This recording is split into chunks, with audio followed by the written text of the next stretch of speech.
everybody, it's Safi and Marco. Today we are reviewing... No. What's the problem? What are you supposed to say? I don't know. Safi and Marco.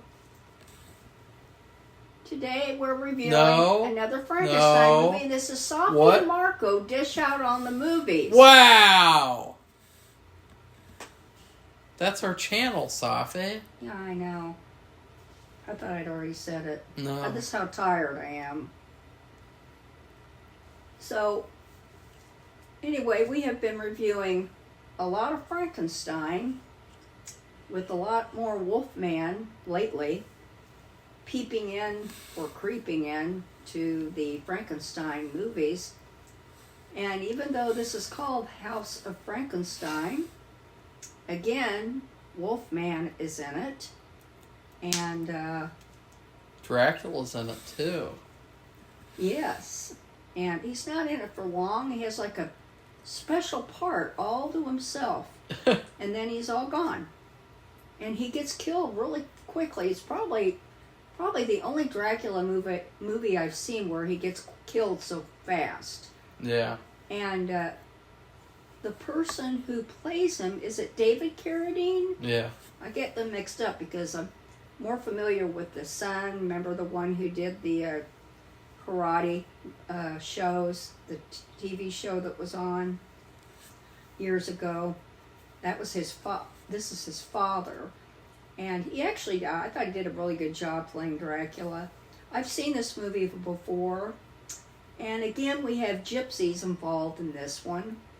And we have, was it Carl, the helper, who is a hunchback. Daniel.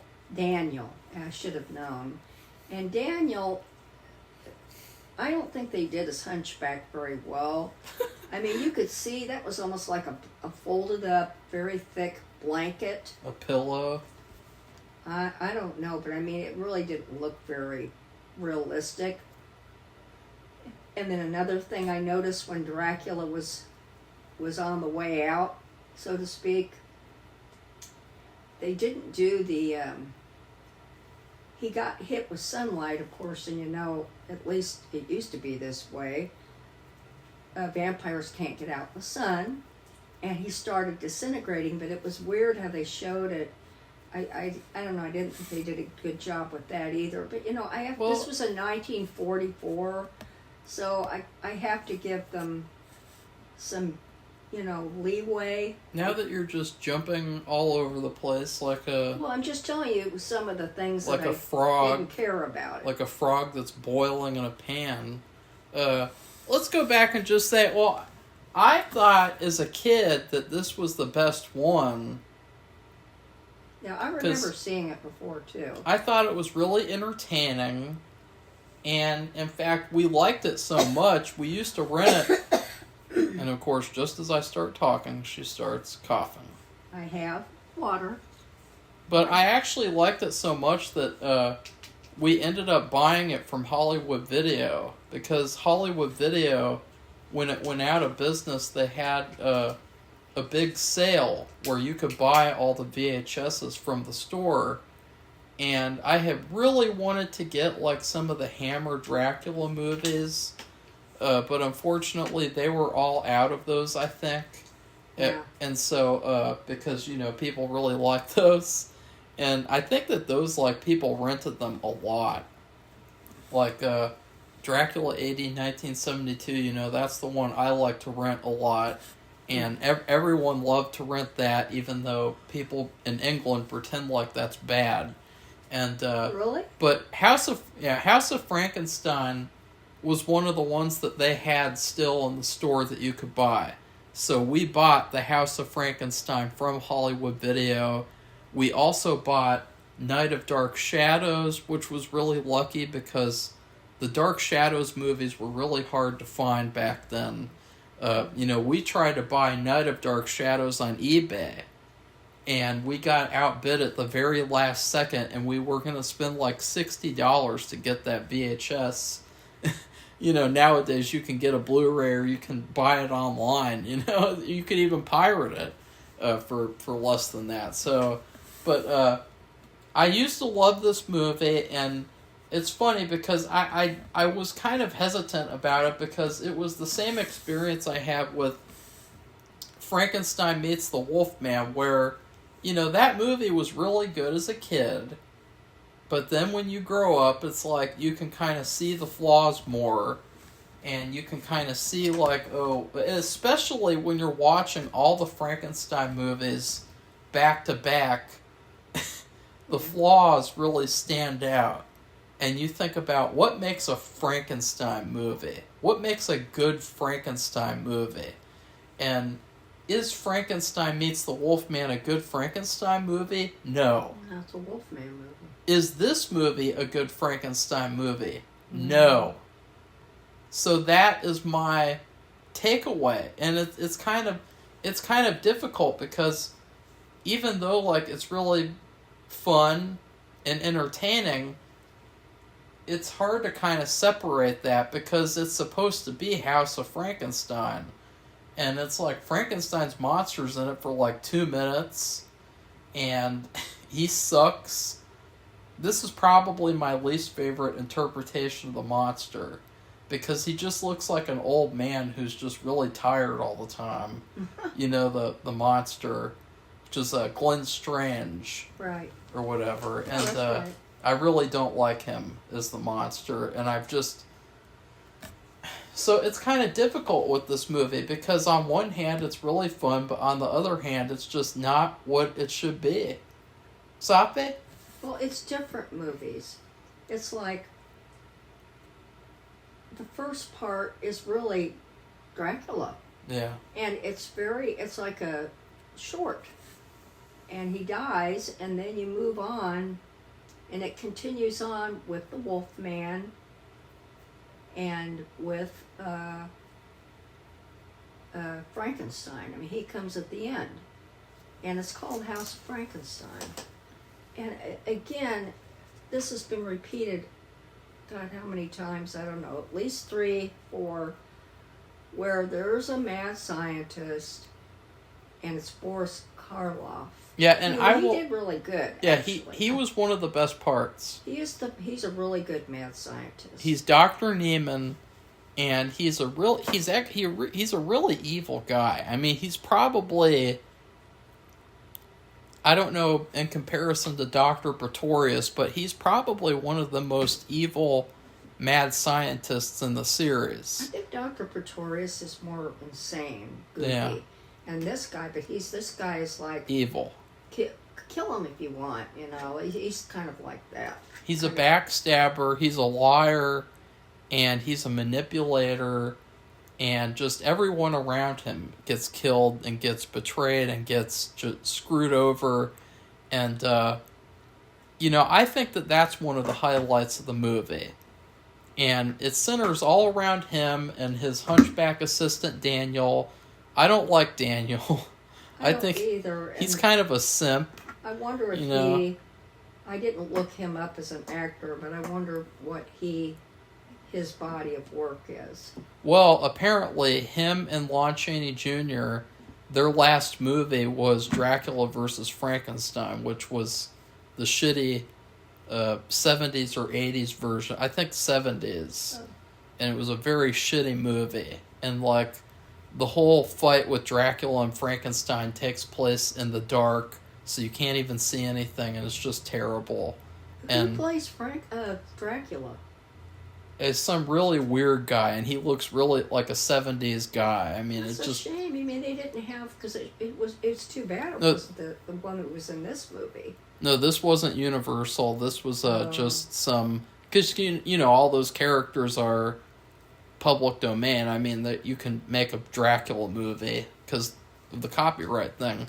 So, but these main characters, it's all about them. And the thing that really bothered me, and again, this wouldn't have probably happened if I had just watched this movie all by itself, but the thing that really bothered me is that it follows the same story of the last movie, where You have characters. They're looking for Frankenstein's notes. Yeah, the notes again. And then this is another thing that keeps on happening. People falling into a room where they happen to find answers.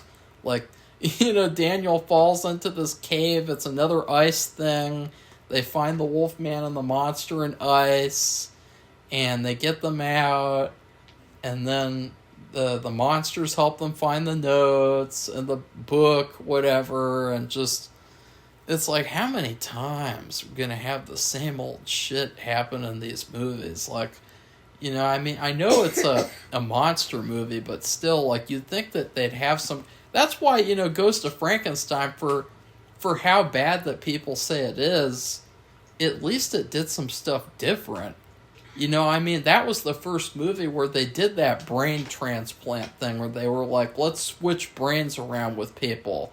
They didn't do that in any of the other Frankensteins, but now that's literally all they do in each of these movies. Is like, hey, let's assemble a cast of characters and we can switch their brains with each other. We can switch all their brains around because that's how it works. That's how science works. Well, the thing is, Boris Karloff, like I said, he was, and Marco said too, he was a real evil mad scientist. Yeah. Compared to everybody they've shown. I think that everybody else, in some way or another, they were goofy and a little nutsy and crazy.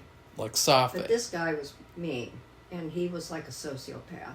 But anyway, I don't really know what his purpose was, except it seemed like, and this is a repetitive line, that all he cared about was getting Frankenstein to see and juicing him up to see what he would do. And everybody else... He did that again. He's like, I want to get him to his maximum power. Yeah. What the hell? Because I think the Wolfman, he says, what'd you wake me up for? And I want to die. And he did have a really good line. He was like, why did you get me out of the ice that was imprisoning the beast inside of me? It was like so really... But it was so funny is that, like, this is why these older movies are better, is because you can have the worst writing in the world, but you have actors like Lon Chaney Jr., and he actually sells that line, even though it's so terribly written. He sells that line, and he does such a good job at saying that line. Well, I looked him up as a person, an actor, and he has a living grandson who had a family with 3 children, and that's it. He had 2 sons, and this one had this boy, and the other one, I guess he died an early death, but this is all that's left of the family, the Chaney family. And I thought that was kind of sad, because the early ones were so talented. The grandfather or the great grandpa is Lon Chaney Sr., whatever, and he did the Man of 1,000 Faces. He did all his own makeup, and he was very smart. And but he died an early death, and he had the son, Lon Chaney Jr., this guy right here. And now, this is all that's left of his family. I just thought that was really sad, because these people are just so talented. But, you have Hollywood. You have families, Drew Barrymore. We have a whole bunch of people who they have a legacy where there are families that go way back. Is anyone in Hollywood really talented anymore, Safi? I don't think so. So anyways... No, I know, but there's a whole chain. Let's move on to House of Frankenstein. So anyways, you have this whole plot that's just like, it's just nothing. It's a nothing plot, and, it gets really slow in the middle, because it's like you have to... hung up. They do like another music number. This time it's with the gypsy girl. She's probably the worst character in the movie. Yeah, I was going to say, they added another gypsy person. The older lady's gone. Which is really too bad, because she was better. An established character actor. This girl was really, she's a good dancer, but She's I a guess bitch. she's kind of like a, what would you call it? Not an unknown, but a like an X factor, or you don't know what's going to happen. She's a wild card. Wild card, that's and right. She's a mean girl, and she rejects Daniel after Daniel saves her because her master, her father, whatever, he's stealing her money, her boss. He wants to steal her money, and if she doesn't give it to him, he beats her, and so Daniel... In front of everybody. Daniel beats him, which I like that. I like that part. Yeah, and then that he saves her, but she's a mean girl, and so she doesn't like him due to his hunchback, at which I would have, if I were Daniel, I would have taken off my shirt and I would have taken the pillow out and I would have said, look, look, it's just for show. It's not real. And then she could have been like, ooh, actually, I like you now. I'm just a stupid bitch. And what ends up happening with the stupid bitch is that she ends up falling in love with the Wolf Man. But and it's she's like, not stupid, though, in one way, because she knows all about the... that's kind of basic. And but because she's a gypsy, and the gypsies have these beliefs, and they know these tales... But if her character wasn't a gypsy, he could have just told her that, and so she would have known all the same. So, that would be like saying, like, oh, an idiot is like a really smart person because they know that the sky is blue. It's like, yeah, that's kind of dumb. So her character, she sucks.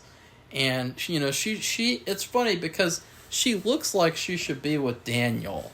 And so it's one of those things, and I hate this when they do this in movies, where they cast these actors who look like they should clearly be in a relationship together in the movie, and then they don't get together. It's just kind of irritating, because it's like, you have that potential there, and it's just such an easy thing to do, and they don't do it. And in fact, it just, Daniel's just a simp, and so he never really, moves on from her either. He just kind of continues to fawn over her and gets mad about the fact that has a hunchback, and it's just really silly. And we should also talk about, we didn't really talk about the whole Dracula short story.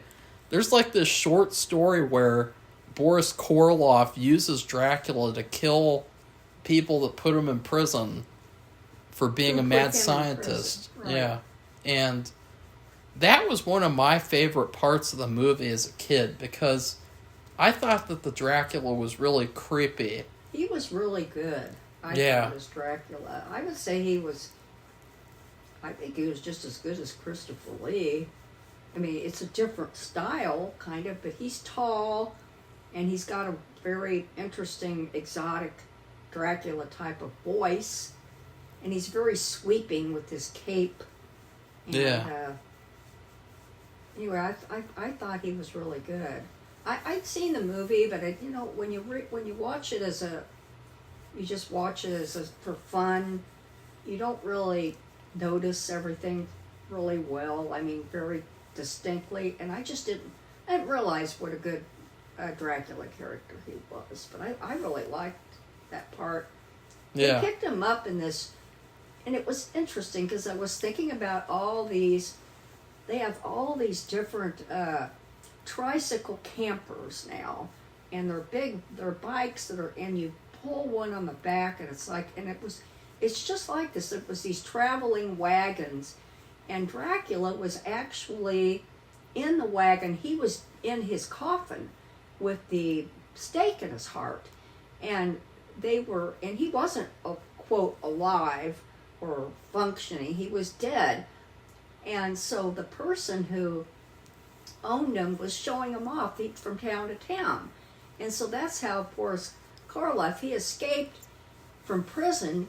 That's how he came upon him. And what he did was he killed, I guess, the main guy who owned these trailers. No, the hunchback did, and they showed that on screen. Right. But you could live in them. You could eat dinner. And I thought, it's just like today, those those things that you could buy. They're for camping, and some of them are for living. Well, anyways, let's get back to the Dracula story because that's what I was trying to talk about. What What I thought was strange is Boris Karloff.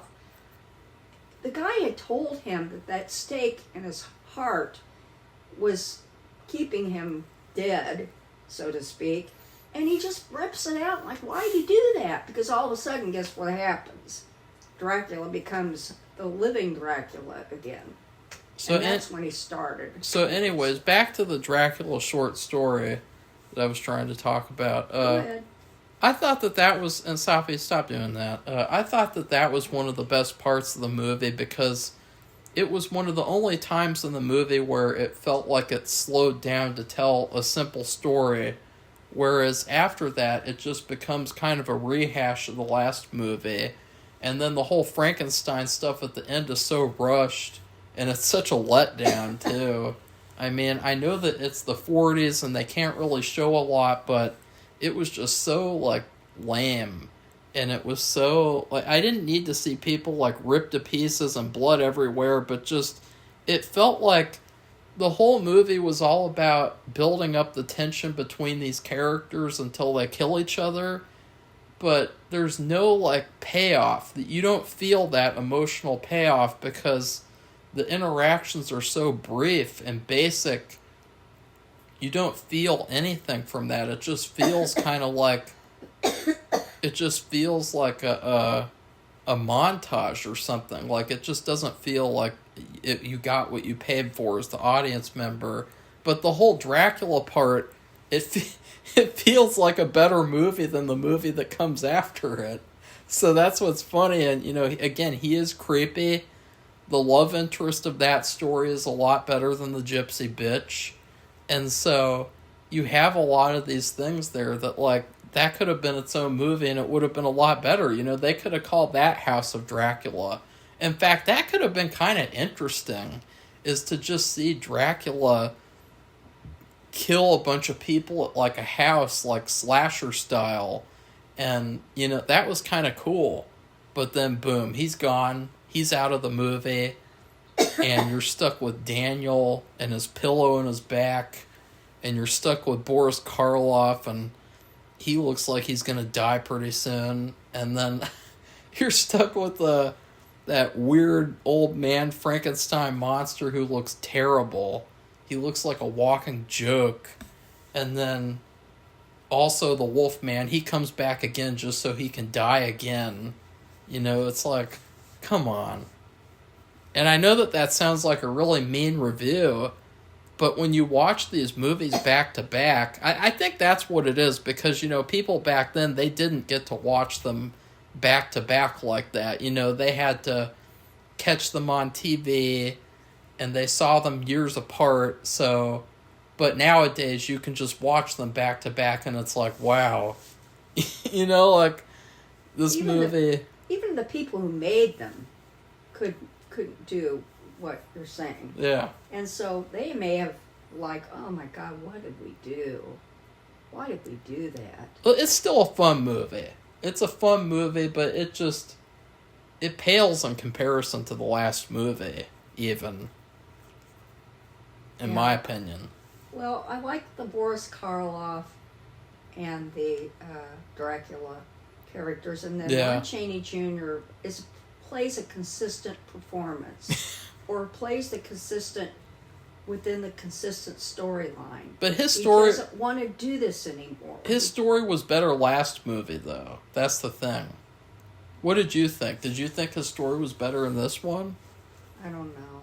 Because I didn't. I think, to me, like you were saying, I think his ending, or even his ending, which goes along with the whole ending of the movie, because other people get killed, it was so abrupt that that's probably why you're saying that, because it's kind of a letdown, maybe, in a way. You knew he wanted to die.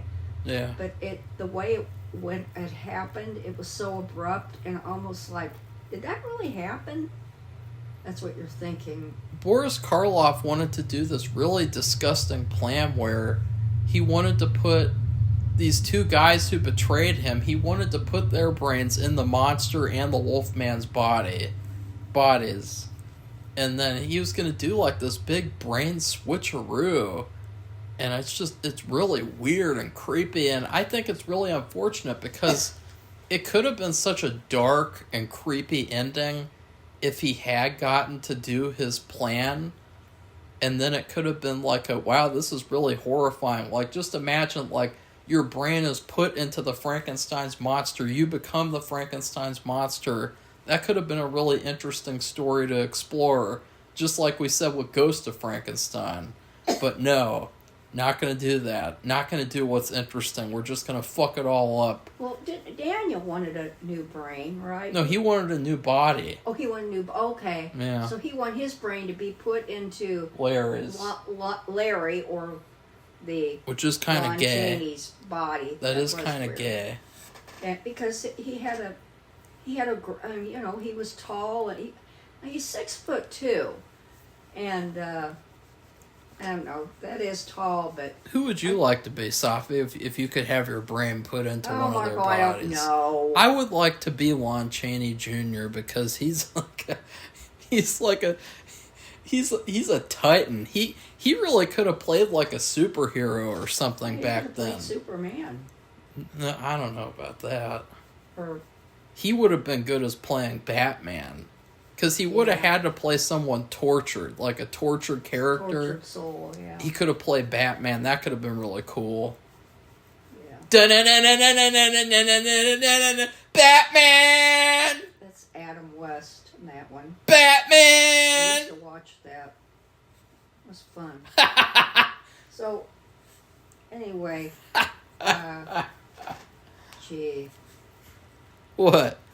I just don't know what to say about this movie. I didn't really like it. Yeah. Much. Surprisingly, right? And I guess there's just pieces of it I liked. Yeah. And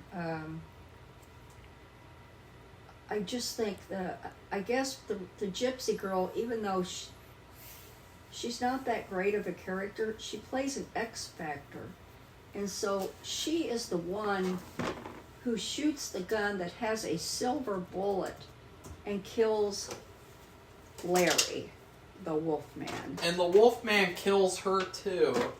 And what they did, that I thought is really interesting because I couldn't really tell what happened, but I guess the Wolfman kills her at the same time, and then she crawls on top of his body and dies with him, which was very similar to that Duel in the Sun movie, which came out before this, I believe. And so I thought that was really bizarre. Like, of all the movies to copy, you copied Duel in the Sun for a Frankenstein movie. And then Daniel carries her in.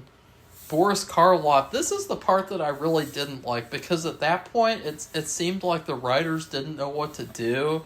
Because Dr. Neiman... Boris Karloff, he just stands there like he doesn't even know what to do now because his whole plan was ruined. But he doesn't go crazy. He doesn't he just stands there. And so then Daniel tries to kill him, and I really like that part where he kills him in shadow. He comes up to him in shadow. I thought that was cool because that did feel like a payoff. Because he was being used by him the whole movie to kill all these people, and it just... He said, if you do this and you do that, I'll let you have what you want. And you knew it was never going to happen, and so did Daniel. Mm-hmm. And he got upset. And then in the end, it all built up. Especially with the death of that gypsy girl. And then the monster gets loose because he has ultimate power now. And he kills Daniel. He throws him out the window. And then he also takes the doctor down into the... Is it like a swamp? And then they go into quicksand. It's a bog. Oh, okay. So the soil is like a bog soil, peat. And it is like quicksand. We have those here. Would you like to get in quicksand, Safi? They don't call them a bog. They call it something else here. But would you like to try that? No, Marco. Why not? They have a few of those around here. Wouldn't that be fun to try? And, try to escape? no. What if we get 700 subscribers? You have to get in the bog. Bog. Try to get out. If you don't, then the channel doesn't do it anymore. Oh, God. That'd be funny. The bog challenge. The bog channel, yeah. So, anyway, I'm not even sure what to give this movie. It's kind of like a pizza, like it's maybe a half of a good pizza and half of a not so good pizza. Because if you like the Dracula story, that's a piece of it. That's a third, though. That's Yeah. not even a half. That's only a third. So at least, if you have a pizza that's cut up into thirds, or what would you call it? Not decorated, but if they put different toppings on 3 parts, so a third of it with toppings that you like, I'd say that's the Dracula story. Yeah. And I really thought that guy did good. I wonder why they didn't take more advantage of him. Well, they did put him in House of Dracula. Oh. And then they also do have a movie, like Boris Karloff. I don't think I've ever seen the full movie, but they did a movie called like Frankenstein 1970, and it has Boris Karloff as the doctor again, and it's like a reboot, and so that might be interesting to watch. But go ahead. No, Do you have that's anything else so to that say? would be for a food review for me. That's what I would give it, because I can't give it just a really good meal that I would like all the way around, because some of the parts I didn't like about it. Yeah. And I know that they did things in it, because I think that they were, I mean, nobody would have suspected. If you watch the Gypsy Girl in the beginning, and she comes in there and she does this dance, and Daniel watches her and he's madly in love with her, and then she gets beaten, like Marco said, and all that stuff. Anyway, you never would have predicted she is going to be the one who gets rid of the Wolfman, especially since she liked him. She loved him, maybe. She had a crush on him. I don't know, but she's the last person you think of would be the one who would deliver the ultimate blow. The ultimate blow. And then Frankie, which is this different guy. He's the worst. I really he's not don't very like good, him. Yeah. And it's a Glenn Strange guy, and maybe, I mean, I don't know who they would have put, because I think, is it Bela Lugosi again? I guess that's what it would have had to be. That could have been cool. Because Lon Chaney had played him, and Boris Karloff had played him. Another thing is, maybe they could have gotten Lon Chaney again, because here's the thing. You never see the monster and the Wolfman on screen together in this movie. Never. Even all decked out in their finery. Well, I don't even think, even when it's like in the ice cave, and so they really could have had Lon Chaney play both roles in this movie.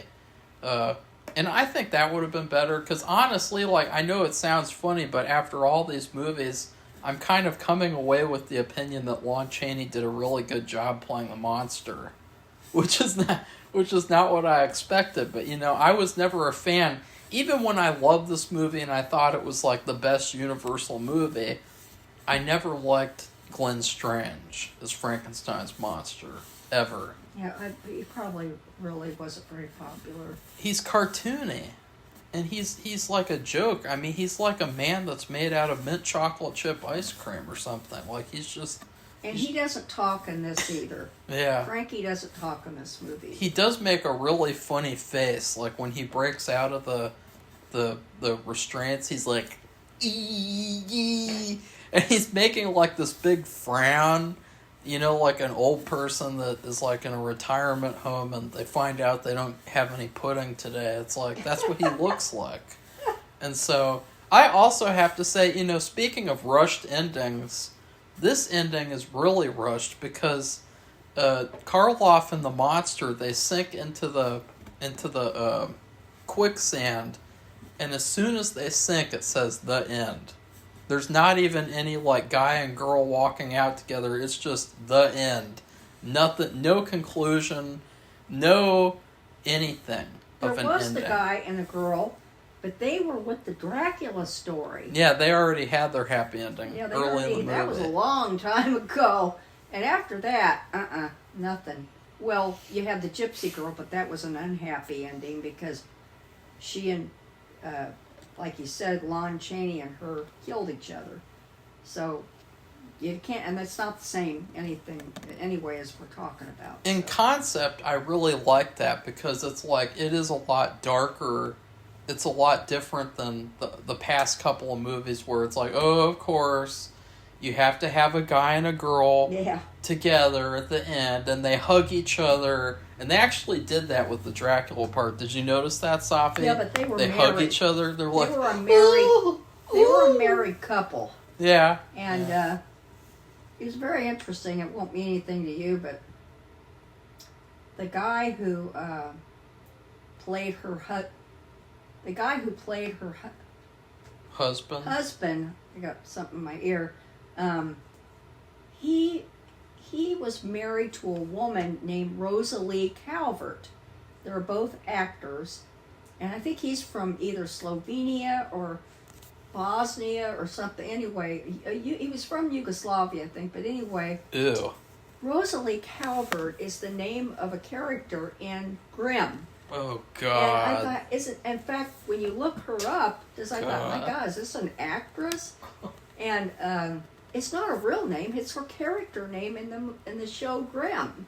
So I thought, oh my God, I wonder if they knew that. Probably. Because I mean, the whole thing is Rosalie Calvert. That's her name. So anyway, that's just an off that because Marco hasn't watched that show. But I just thought that was I've never seen that before. And that's not a real typical name either. So, go ahead. So what did you give it then, Marco, after all the things that you've said that you didn't like or didn't like? Or, what's your review? Well, I didn't want to give it a negative review, but, you watch the movie, and especially after watching the others back to back, the flaws are so glaring. It would be like if we watched all the Karate Kid movies and then we watched Cobra Kai. I couldn't do that. Ugh. Well, that's because you suck. Ugh. So anyways, I would give this movie, back in elementary school, they had a couple of different meals that they would give us. And the one that everyone loved was the cheese-filled breadsticks. So you would get 3 breadsticks with marinara sauce, milk, and then I can't remember if you were always forced to get like a fruit or vegetable bullshit thing that was just kind of like a sugary thing. And then you could get a dessert. That would be like 50 cents extra because we had to pay for school lunches. I don't know why we'd have to pay for school lunches. Everybody does that everywhere. Well, it's stupid. They're not free. They should go to socialism. I didn't get a free lunch. They should go to socialism and give kids free lunches. Yeah, right. You can barely get them now to do health care. That's where I want my tax dollars to go, is to give kids free breadsticks. So anyways, the breadsticks were everyone's favorite. And that's true because they actually published a survey of all the schools, and that was the most popular lunch in the school system. That really was. People would sometimes too, you could get more than 3 if you were really nice to the lunch lady. And so there was one guy, and he asked one time for 5. He got 5 whole breadsticks. Wow. But he would do something really weird where he would just take the cheese out of the breadsticks and not even eat the bread part. Really? So that's just kind of really weird. How could he even be full? He turned it out to be really weird too. And he wore a suit every day to school in high school, and nobody liked him. Everyone made fun of him. But even I did. Not to his face though. But, he was just a big joke. But anyways, even one time I got extra breadsticks. I got 5 or 6, and that was really fun. I never did that again. But, it's just because you eat those school lunches and they didn't fill you up at all. No, everybody talked about that. Everybody talked about that at the time, like, in general. Yeah. During those years. But later on, I think, I can't remember which year it was. Maybe it was 2023, 2022. I can't remember. But I decided to find the breadsticks and have them again for fun. And so I ended up finding them at Walmart. Because they do have them at Walmart. They still have them. You can get them at Walmart or Meijer. And I don't think I got any tomato sauce, and that was probably the big issue. But I had them for like a lunch, and they just weren't as good anymore. And I think that this movie's kind of like that, where it's like it's something you thought was really good at the time, and then you look back on it and go, it's pretty good, but it's just not as good as I remembered. But at the same time, like, if I could just have the breadsticks, like, for a meal one day, like, I wouldn't mind it. Like, I don't think that this is a bad movie. It's just that in comparison, in terms of being a Frankenstein movie, too, it's a letdown. It's a huge letdown. And it's just kind of like throwing shit at the wall the whole movie, And because, like, I'm looking at the rankings, because Safi's going to have to rank them, too. Well, I don't think any of them have been the Frankenstein or the story about the Frankenstein as good as the very first one. No. Really, because just like this one, the main part of the story, like I said, was about Dracula, and it really didn't have I don't think it had anything to do with Frankenstein. What it had to do with... I don't think they showed him at all in that part, right? Just the only connection is just showing that Dr. Neiman is a bad guy. Yeah. Because he also screwed over Dracula.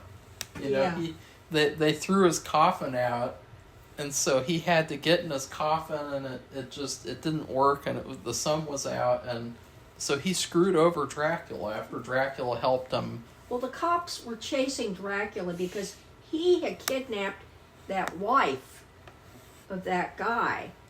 And so they were going after him. And what happened was he was driving, it was Boris, Karloff, and the guy, the hunchback. They, like you said, they threw his coffin out, and he was all having a fit. He jumped out after the coffin. It was like rolling down the hill, and it was starting to get sunny, and because it was like daybreak, and he tries to crawl in the coffin, and that's when he, goes bye-bye, and then the cops come, and that's the end of Dracula. So. Well, anything else to say about House of Frankenstein, Safi? No. What's our next movie, Marco? House of Dracula.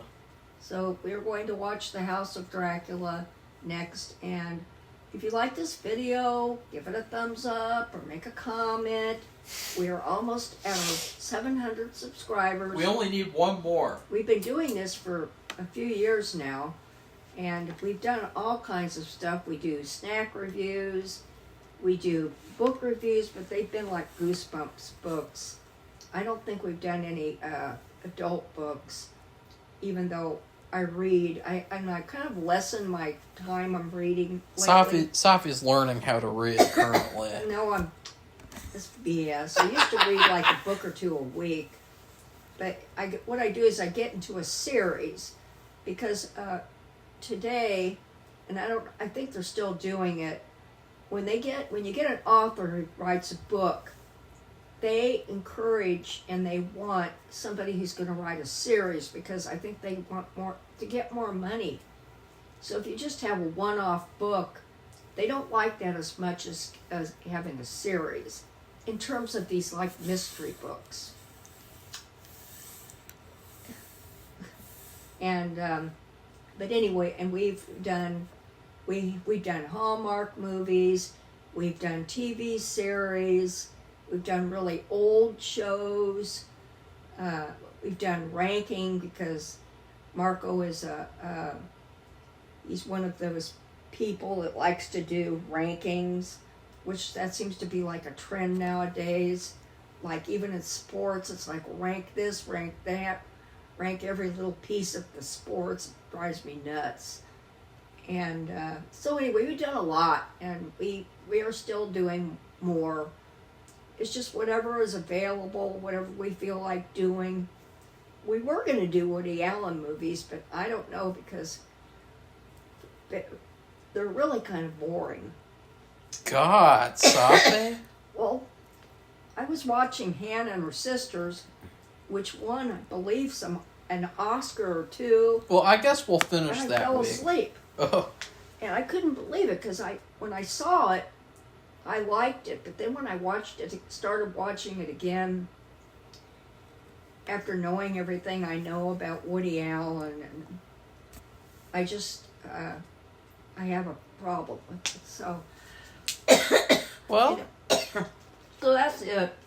And we got to go make dinner now. Mark was actually going to make dinner. We're having salmon patties, rice, and corn in tzatziki sauce with the salmon patties. So that's it. So goodbye, everybody. bye.